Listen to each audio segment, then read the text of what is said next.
ప్రముఖ హాలీవుడ్ నటుడు Michael Madsen కన్నుమూశారు.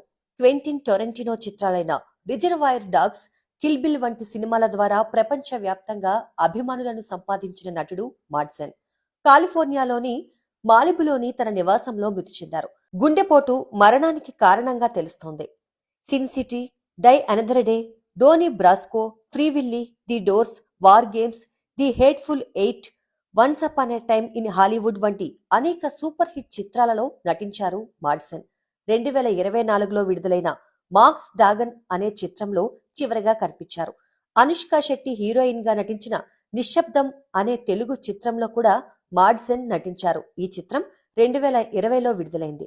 1983లో విడుదలైన సైన్స్ ఫిక్షన్ చిత్రం వార్ గేమ్స్ ద్వారా మాడ్సన్ తన కెరీర్ ను ప్రారంభించారు. అదే సమయంలో టెలివిజన్ సీరియల్స్ లో కూడా తన సాన్నిధ్యాన్ని చాటుకున్నారు. 1992లో విడుదలైన రిజర్వాయర్ డాగ్స్ మాడ్సన్ కెరీర్ ను మలుపు తిప్పింది. ఈ చిత్రంలో క్రూరమైన బ్లాండే పాత్రలో మాడ్సన్ అద్భుతంగా నటించారు. 1980ల ప్రారంభం నుండి మాడ్సన్ 300కు పైగా ప్రాజెక్టులలో నటించారు. 2024లో మాడ్సన్ తన మాజీ భార్య డియానాతో గొడవపడిన తర్వాత గృహహింస ఆరోపణలపై అరెస్ట్ అయ్యారు. ఆ తర్వాత ఆయనను బెయిల్పై విడుదల చేశారు.